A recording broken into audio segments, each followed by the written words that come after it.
Bon, est-ce que vous connaissez le point commun entre la mafia sicilienne, le Vatican et une loge maçonnique fasciste? Bien écoutez, c'est d'avoir partagé le même banquier et le même terrible secret. Un secret si sombre qu'il a inspiré l'un des meurtres les plus mémorables de la saga Le Parrain de Francis Ford Coppola. Alors rapprochez-vous, parce qu'aujourd'hui sur Conte fait con, je vous raconte l'incroyable destin de Roberto Calvi, celui qu'on appelait le banquier de Dieu. Dans cette histoire, on va parler de milliards de dollars évaporés, d'une mallette avec des documents ultra confidentiels et d'une lettre de menace envoyée directement au pape. Alors vous allez croiser un archevêque intouchable, des parrains de la mafia impitoyables, mais aussi une société ultra secrète, occulte, capable de faire trembler tout un gouvernement. Et restez jusqu'au bout parce que le dénouement de cette affaire va vous prouver qu'il existe des puissances invisibles bien plus fortes que la justice des hommes. Mais pour ça, retournons en arrière à ce matin brumeux de juin 1982, au bord de la Tamise, là où tout a commencé. Bon, avant de vous raconter en fait cette histoire, sachez que Roberto Calvi, c'était un vrai businessman, mais qui a malheureusement fini par se perdre dans ses propres combines. Et ça, vous le savez très bien si vous avez une boîte, quand on doit penser à 1000 trucs à la fois. Là, le cerveau il sature et on commence alors à chercher des solutions parfois un peu étonnantes. Je vais vous expliquer. Pep, Chris, fais comme lui. Emprunte de l'argent à des gens louches ou crée une entreprise fantôme. Tout le monde y verra que du feu, vas-y. Non mais ça va pas. Non, et pour lancer un business proprement, utilise plutôt Legal Place, Chris. C'est le service clé en main qui t'accompagne dans la création d'entreprises. Écoute-moi, aujourd'hui 20% des entreprises se créent grâce à eux. Tu ne réalises pas ça, tu réalises pas. J'avoue, ça aurait été quand même bien pratique à l'époque quand j'ai lancé Poisson Fécond. Il y a perpète. Mais bon, peut-être que maintenant c'est trop tard, donc voilà. Mais non, Chris, ce n'est pas trop tard. Te connaissant, t'as forcément une nouvelle idée que tu veux faire. Une idée qui n'a pas de lien avec la mafia. De préférence. Oui, peut-être, je sais pas, un burger horrifique. C'est vrai que c'est possible. Eh bien voilà, ça c'est un beau projet. Regarde, c'est plus facile avec Legal Place. Tu indiques ton domaine, restauration ou autre, tu lances ton activité solo et tu choisis aussi ton statut. Et d'ailleurs pour le nom, j'avais pensé à la Crypto Burger. Ça claque un petit peu quand même. Et après ça, t'as plus qu'à t'enregistrer comme président, tu mets ton capital de départ, ta thune quoi, tu vois, la moula. Et voilà, en quelques clics, les statuts sont générés. Ok. Bon cool, du coup ça fait que Legal Place, ça gère la partie la moins fun. Et donc si j'ai bien compris, moi je peux me concentrer sur le cœur du projet. Trop bien. Après, pour l'aspect financier, je sais pas, j'ai des doutes. Mais pour l'aspect financier, c'est simple. Demande au parrain sicilien. Fais-le mon gars, fais-le. Ne l'écoute pas. Sinon, Legal Place propose une expertise comptable avec un comptable dédié et un outil en ligne super facile à appréhender pour éditer tous tes documents. En plus, avantage, il n'y a pas de paperasse et tu n'auras aucun rendez-vous suspect sous un pont. C'est quand même beau. Ok, pratique. Bon, pourquoi pas. En plus, si ça vous intéresse, vous pouvez le faire parce qu'avec mon lien en description et mon code promo, Conte fait con, vous avez 15% de réduction sur la création d'entreprise. Alors peut-être que si Roberto Calvi avait connu Legal Place, l'histoire n'aurait pas été la même. On reprend, c'est parti avec Calvi. Ok, tout commence le 18 juin 1982 et on est au détour du quartier d'affaires de la City, donc à Londres. Là, il est à peu près 7h30 du matin quand un employé de la Poste traverse le pont de Blackfriars Bridge pour rejoindre son travail à pied, comme il fait tous les jours. Sauf que cette fois-ci, il remarque quelque chose de bizarre. En fait, sous le pont, il aperçoit une corde orange vif suspendue à un échafaudage. Comme il est un peu curieux, il décide de se pencher par-dessus le pont et de jeter un petit œil au contrebas. Et là, ce qu'il découvre va lui glacer le sang. Parce qu'en effet, on a un cadavre qui est suspendu au bout de la corde. Et c'est celui d'un homme d'une soixantaine d'années qui porte un costume gris. Son corps est immergé jusqu'au mollet et il se retrouve balayé par les courants forts de la Tamise, ce qui rend son accès difficile pour la police fluviale, forcément. Il y a quelques heures, Scotland Yard a repêché dans la Tamise le cadavre d'un homme d'âge moyen. Le corps semble difficilement identifiable car il serait resté 3 ou 4 jours dans l'eau, peut-être davantage. Au vu des éléments dont nous disposons à l'heure actuelle, nous faisons face à une affaire digne d'un film de Hitchcock. Et là, très vite, deux détails vont intriguer les enquêteurs. Déjà, ses poches de pantalon et de veste ont été alourdies par plusieurs briques de chantier et par des pierres. Et on a aussi retrouvé sur lui d'importantes sommes d'argent liquide dans 3 devises différentes et d'une valeur estimée à 15 000 $. Et après tout ça, il y a un passeport italien du nom de Gian Roberto Calvini. Mais les autorités, beau avoir ce passeport sous les yeux, ils y croient pas trop quoi. D'ailleurs, l'autopsie leur donnera finalement raison puisqu'il s'agit en réalité de Roberto Calvi qui a 61 ans, qui est un banquier italien et qui avait disparu de la péninsule italienne depuis 8 jours déjà. Sauf que Calvi, c'est pas n'importe quel banquier. En fait, c'est ni plus ni moins que le président du Banco Ambrosiano. En gros, c'est une banque privée catholique très prestigieuse. Un peu une sorte de Rothschild mais à l'italienne. Le truc, ça pèse quoi. C'est le genre de banque où tout le monde, employé comme client, s'emploie à mettre en pratique les valeurs de l'église catholique. Amen. Pour donner une idée, pour être client, il faut donner un certificat de baptême et de bonne conduite signé par votre paroisse, qui prouve que vous êtes quelqu'un de bien religieusement parlant. Bref, là on parle quand même d'une institution dans toute l'Italie et qui rayonne même à l'international. Donc voilà, en tant que président, Roberto Calvi, il bénéficie d'un immense réseau et ainsi que d'alliances réputées, notamment avec la Banque du Vatican, qui s'appelle l'IOR et qui est dirigée par l'archevêque Marcinkus. Et d'ailleurs, c'est cet aspect de sa vie qui donnera à Roberto Calvi son petit surnom dans les médias, le banquier de Dieu. Le souci, c'est que quelques jours avant sa mort, la banque Ambrosiano était sous le feu des projecteurs, et pas pour les bonnes raisons. En fait, il y avait eu un trou de 1,4 milliard de dollars qui a été découvert dans les comptes. En gros, de l'argent qui a été fumé et qui avait été utilisé avant dans différentes affaires frauduleuses, dont je vais parler juste après. Bon, du coup, à ce moment-là, Roberto Calvi, il est au pied du mur, parce qu'il vient d'être condamné par la justice italienne pour fuite illégale de capitaux, et là, il sait qu'il risque de tout perdre. Comme il s'est senti alors lâché par tous ses puissants protecteurs, il décide de fuir l'Italie, mais muni quand même d'un faux passeport et même le visage rasé de près pour pas être reconnu. Et c'est alors comme ça qu'il atterrit à Londres, afin de chercher des soutiens financiers pour renflouer sa banque et sauver sa tête. Sauf que, hélas, il n'en aura malheureusement pas le temps. Face à ce scénario, la police italienne, elle se dit, bon, voilà, c'est un suicide, point de l'histoire. Pour eux, Calvi, c'était juste un homme aux abois, paniqué par la faillite imminente de son empire financier. Il était perdu et puis voilà, la mort pour lui, c'était un peu une échappatoire. Mais en même temps, il faut dire quand même que 1 an plus tôt, il avait déjà fait un petit tour en prison où il avait tenté de s'ouvrir les veines, ce qui avait quand même conforté les enquêteurs que le gars, il était un peu instable. Cependant, cette version officielle, elle est très vite contestée par ses proches ou même sa famille. En fait, pour eux, Roberto, c'est clair, il a été assassiné. D'ailleurs, on peut comprendre leurs doutes. Pourquoi un homme qui souffrait de vertige aurait escaladé un échafaudage pour se pendre dans les rues de Londres? Ça n'a aucun sens. Et puis au-delà de ça, Roberto Calvi, il avait un méga réseau, comme je l'ai dit, qui allait de l'église à la mafia, en passant par une loge maçonnique pas très scrupuleuse. Et le truc, c'est que parmi tous ces gens dans son réseau, il y avait pas mal de gens qui avaient des très bonnes raisons de vouloir le faire disparaître.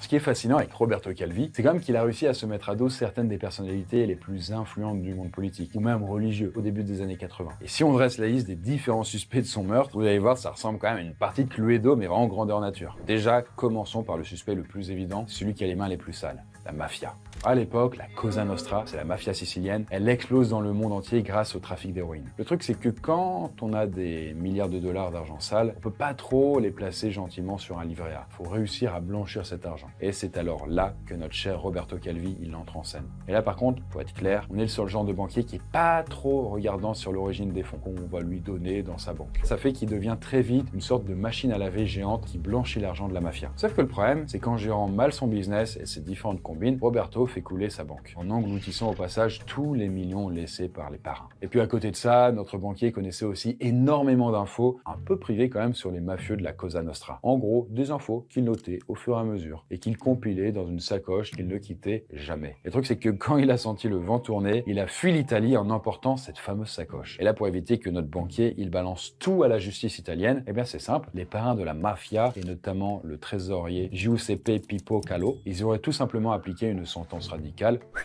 à mort. Bon, ça c'est le premier suspect avec la mafia, ok. Si on continue notre enquête, on a un deuxième suspect qui aurait pu vouloir sa peau, et c'est la loge maçonnique, qui se nomme Propaganda Due, ou P2. Et là, bon, oubliez déjà les grandes discussions philosophiques propres à la franc-maçonnerie, puisque en fait cette loge, elle est complètement en marge du mouvement. D'ailleurs, je vous le dis, elle est vraiment illégale. Et honnêtement, quand vous êtes dedans, ça ressemble à vraiment un mouvement d'extrême droite. On est dans un groupe anticommuniste, fasciste, et qui cherche à prendre le contrôle de l'Italie. En tout cas, si Roberto Calvi, il intègre cette loge P2, lui, de base, c'est pour booster sa carrière. Mais le fondateur de la loge, qui s'appelle Licio Gelli, lui, il compte bien se servir de notre banquier comme de sa tirelire personnelle. Pour rentrer dans les détails, il l'a notamment utilisé pour financer des coups d'État ou même des dictatures militaires en Amérique du Sud, et tout ça par le biais de la banque Ambrosiano. Sauf que bon, en mai 81, un an avant le meurtre, la police italienne perquisitionne les bureaux de Gelli, et là, elle découvre la liste secrète des membres du P2. Et à ce moment-là, l'Italie est sous le choc, puisque beaucoup de ministres, de journalistes assez influents ou même d'officiers militaires de haut rang figurent dans cette liste. Roberto Calvi se retrouve alors abandonné par ses frères maçons. Sauf qu'évidemment, il se laisse pas faire. Il va commencer alors par faire du chantage. Il va menacer de révéler comment la P2 a pillé les banques et manipulé le gouvernement. Et là, comme avec les mafieux, Roberto Calvi détenait de nombreuses informations top secrètes sur cette loge maçonnique, qu'il gardait encore une fois dans la sacoche. Et ça, c'est une raison supplémentaire pour les hommes de cette loge maçonnique de le faire taire à tout jamais. D'ailleurs, pour l'anecdote, un petit détail linguistique a conforté cette piste. Vous vous souvenez de ce pont-là? Le nom de ce pont, donc Blackfriars Bridge, ça veut littéralement dire le pont des frères noirs. Or, les membres de la loge maçonnique P2, ils se désignaient entre eux sous le nom de Fratineri, ce qui se traduit littéralement en français par frères noirs. Bizarre quand même, très bizarre. Selon certains spécialistes, le choix de ce pont n'était pas du tout un hasard. C'était plutôt une sorte de signature symbolique pour justifier leur punition. Mais bon, ok, très bien, on continue notre enquête. Là, on a déjà nos deux premiers suspects, la mafia, la loge maçonnique, et maintenant, on va entamer le dernier, et c'est le Vatican lui-même. Roberto Calvi, il n'avait pas volé son surnom de banquier de Dieu, puisque le principal actionnaire de la banque Ambrosiano, c'était autre que l'IOR, la banque du Vatican. Pour le contexte, quelques années auparavant, un tout nouveau pape vient d'être élu, et c'est Jean-Paul II. Un pape qui a basé sa réputation sur ses ambitions politiques, à savoir la lutte contre le communisme, surtout dans son pays d'origine, la Pologne. Et pour ça, il a besoin d'un banquier discret et habile, capable de faire passer de l'argent de l'autre côté du rideau de fer, du côté communiste. Et là, Roberto Calvi, il accepte le rôle, bien sûr. Et le truc, c'est que pour couvrir ces mouvements financiers douteux, surtout de la part du pape, l'archevêque Marcinkus a signé les lettres de patronage. En gros, c'est des sortes de garanties qui vont engager moralement et financièrement l'Église. Sauf que quand la banque s'effondre, Calvi se sait condamné et va alors tenter un dernier coup de poker. Il va envoyer une lettre mi-désespérée, mi-menaçante directement au pape. Sainteté, j'ai beaucoup réfléchi ces jours-ci et j'ai compris qu'il n'existe qu'un seul espoir pour tenter de sauver la situation effroyable dans laquelle je me retrouve. Vous êtes mon seul espoir. Très Saint-Père, c'est moi qui me suis chargé du lourd fardeau des erreurs et des fautes commises par les représentants actuels et passés de l'IOR. C'est moi aussi qui, sur ordre précis de vos hauts représentants, ai disposé de financements importants en faveur de nombreux pays et associations politico-religieuses de l'Est et de l'Ouest. Une faillite provoquerait une catastrophe de proportions inimaginables dans laquelle l'Église subira les dommages les plus graves. De ce qu'on en sait, le pape ne prendra jamais la peine de répondre à Roberto, qui va d'ailleurs mourir 13 jours après l'envoi de cette lettre. Là, vous voyez, je vous ai parlé que des principaux suspects. Mais après, il y en a d'autres aussi. Il y a des politiciens de l'époque. Il y a même des membres de services secrets italiens qui auraient pu peut-être vouloir l'éliminer pour protéger le gouvernement. Mais bon, l'important à savoir pour nous, c'est qui a donné le coup fatal. C'est justement ce qu'on va essayer de découvrir dans notre troisième partie, où plusieurs rebondissements vont venir confirmer certaines théories. Malgré tous les suspects potentiels, la justice britannique s'entête sur la théorie d'un homme qui se serait lui-même donné la mort. Ça fait que, en à peine quelques semaines, l'enquête officielle, qui a été faite un peu à la va-vite quand même, elle conclut donc à un suicide. Mais bon, face aux protestations de la famille et à certains éléments suspects, un second procès est ordonné à Londres 1 an après la découverte du cadavre, en 83. Et là, cette fois-ci, la justice, elle retient un autre verdict, qu'on appelle un verdict ouvert. Ça signifie qu'on peut prouver ni à fait qui se donne la mort, ni à un assassinat. En gros, on laisse la porte ouverte aux deux théories, tout est possible. Pourtant, certains éléments vont vite faire pencher la balance du côté du meurtre, à commencer par l'un des moves les plus suspects de toute l'histoire de l'IOR, la Banque du Vatican. Je l'avais dit au début de la vidéo, mais la banque de Roberto Calvi, qui s'appelle donc El Banco Ambrosiano, elle venait de subir un gros crash boursier. Sauf que le truc, c'est que la contre-enquête a révélé que beaucoup de cet argent manquant avait été envoyé à des sociétés fantômes en Amérique latine. En gros, des sociétés dans lesquelles le Vatican et sa banque avaient des parts. Et ça, c'était un motif suffisant pour une condamnation. Et du coup, à l'époque, le dirigeant de la Banque du Vatican, Marcinkus, il va mettre toute son énergie à nier les accusations et il refusera même de comparaître devant la justice italienne. Sauf que, une année après, coup de théâtre, l'Église accepte finalement de verser une somme d'argent colossale pour l'époque aux créanciers de la banque de Calvi. Et là, pour le Vatican, le message est quand même plutôt clair. Il refuse de reconnaître une quelconque responsabilité dans le crash de la banque Ambrosiano. Et comme preuve de leur bonne foi, ils font ce virement qu'ils qualifient de contribution volontaire en échange de l'abandon de toutes les poursuites judiciaires contre la banque du Vatican. Autant vous dire que, pour certains spécialistes, ce petit remboursement de contribution volontaire, c'est qu'une façade du Vatican pour se dédouaner de leurs actions pas très scrupuleuses et pour qu'on les laisse tranquilles, Sauf que le Vatican ne sera pas le seul à taper des actions bizarres. En fait, du côté de la mafia, là, ce sont des langues qui vont se délier petit à petit. Faut imaginer, on est plusieurs années après l'affaire, on est en 91, et là, un ancien mafieux qui est spécialisé dans le raffinage d'héroïne et qui s'appelle Francesco Marino Manoia, il décide de collaborer avec la justice italienne. Et il va alors expliquer aux juges que des flux gigantesques d'argent sale qui provient du trafic de drogue des clans siciliens, il passait par la banque Ambrosiano de Calvi. Et pour lui, ça ne fait aucun doute, notre cher banquier de Dieu a été éliminé parce qu'il avait perdu beaucoup d'argent de la mafia. Mais aussi parce qu'il avait tenté de fuir avec des documents ultra confidentiels qui aurait pu faire tomber les plus grands mafieux de ce monde.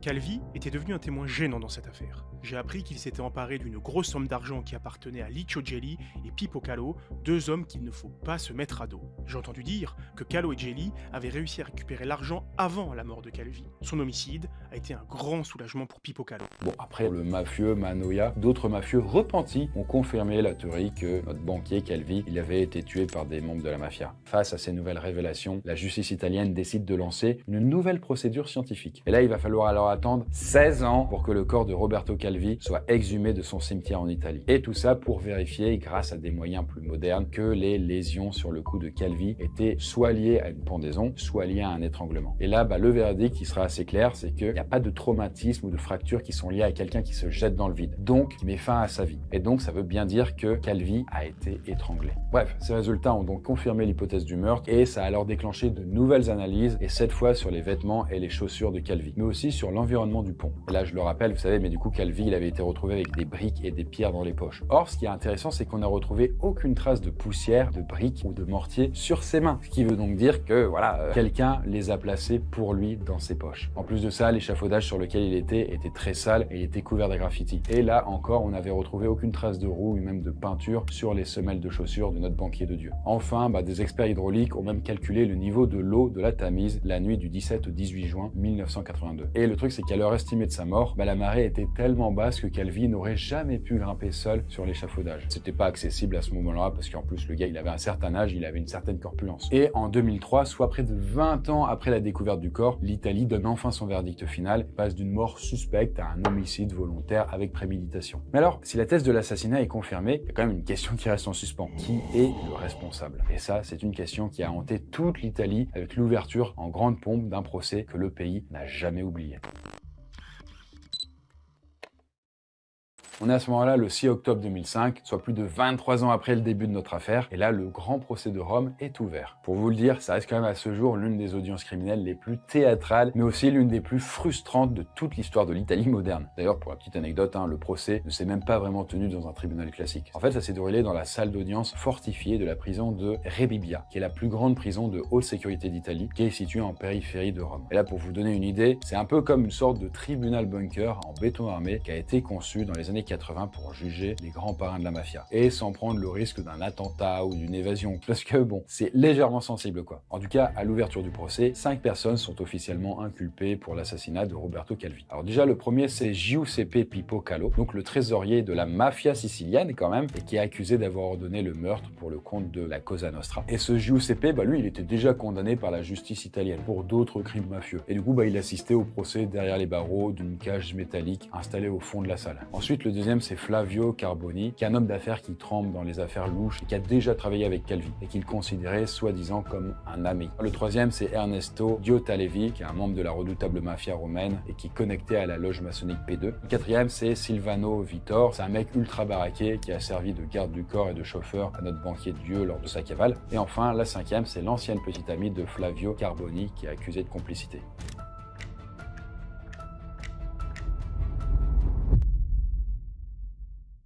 Pendant de longs mois, des dizaines d'experts médico-légaux, des policiers britanniques et d'anciens mafieux vont défiler à la barre pour donner leur version de l'histoire. Et ce sera le cas notamment du premier accusé, Giuseppe Pippo Calo, qui avait été dénoncé par plusieurs repentis de la mafia. Là, fidèle à sa réputation, Calo, faut vraiment imaginer, avec des grandes tirades théâtrales pour défendre son honneur. C'est fou comme mon nom sort facilement quand il s'agit de trouver un coupable. On m'accuse de tout dans ce pays, surtout pour faire plaisir aux juges. Mais la vérité, c'est que je n'ai aucun rapport avec la mort de Calvi. Je n'ai même jamais mis les pieds à Londres. Et parmi les témoins, on retrouve Carlo Calvi, donc le fils de la victime, qui a passé des années à enquêter sur la mort de son père en finançant des contre-expertises privées. Et là, il n'a qu'une seule idée en tête, trouver son assassin. Mon père a été attiré dans un piège à Londres par des gens en qui il avait confiance. Flavio Carboni et Silvano Vittor l'ont escorté jusqu'à ses bourreaux. Sa mort était tout sauf un geste de désespoir. C'était une mesure d'élimination, orchestrée par la P2 et la mafia pour protéger leurs comptes et leurs alliés au Vatican. C'est donc un très long ping-pong qui va s'opérer dans cette salle d'audience. Et puis, 20 mois tout pile après le début du procès, le verdict tombe enfin, les 5 accusés sont acquittés, faute de preuves. Et là, il faut vraiment imaginer qu'à ce moment-là, la justice italienne, elle est en PLS. Le meurtre, il a eu lieu en 82, soit 25 ans plus tôt. Et malheureusement, la plupart des des acteurs et témoins directs de cette affaire, ils sont morts. Et du coup, ils ont emporté leur secret dans leur tombe. Comme par hasard. En plus, pas mal de preuves manquent à l'appel. Les traces d'ADN sont pas exploitables sur les endroits où il était parce que, ça n'a pas été très bien conservé. Bref, la cour, elle sait que c'est un meurtre, mais elle est incapable de prouver juridiquement c'est qui le coupable. Bon, finalement, le verdict est validé par la Cour de cassation italienne en 2010 et ça ferme à tout jamais la possibilité de réouvrir le dossier. Malgré ça, certains ont continué de mener l'enquête, comme par exemple le fils de notre banquier, qui n'a pas cessé de répéter que si le procès avait échoué, c'est parce qu'on s'était focalisé sur les mauvais coupables. En fait, pour le fils, il fallait viser plus haut avec les services secrets italiens ou même les réseaux maçonniques. Mais il y a aussi le journaliste britannique Philip Whelan qui a publié un bouquin dans lequel il met en avant des témoignages inédits de repentis, de la mafia, ou même des membres de la loge P2. Et puis en 2012, à l'approche des 30 ans du meurtre, il y a un nouveau coup de tonnerre médiatique avec un nouveau repenti mafieux du nom de Francesco Di Carlo qui a des choses à dire. Et lui, c'est simple, écoutez, en fait, il balance que son propre boss, Pippo Calò, l'avait contacté en urgence en juin 82 pour, je cite, s'occuper de Roberto Calvi. Sauf que comme lui, il n'était pas dispo à ce moment-là, c'est une autre branche de la mafia italienne qui s'en est occupée. Calvi avait les moyens de tous nous faire tomber. Plus personne n'avait confiance en lui. La vérité, c'est que les vrais tueurs ne seront jamais traduits en justice, parce qu'ils sont protégés par l'État italien et par des membres de la loge maçonnique P2. Bon, toujours est-il que, encore aujourd'hui, l'affaire Roberto Calvi reste une énigme qui continue quand même de passionner les amateurs de cold case. Eh bien écoutez, voilà, vous en savez un petit peu plus sur l'énigme du banquier de Dieu. En tout cas, on a un peu plus d'éléments sur l'affaire. Là, notre petit banquier de Dieu, il s'est heurté à beaucoup de trucs un peu trop sombres, donc on l'a zigouillé. Après, c'est juste qu'il a zigouillé. Comme dans un Cluedo, plein de personnes avaient des raisons de le faire. Si vous avez des idées ou vous voulez débattre de ça, n'hésitez pas en commentaire. Si vous avez bien entendu des idées de business et que vous savez pas trop où commencer, pensez évidemment à Legal Place. Il y a le lien directement en description et avec mon code CONTEFAITCON, vous avez 15% de réduction. Sur ce, nous on se dit à très bientôt et d'ici là, faites de beaux rêves.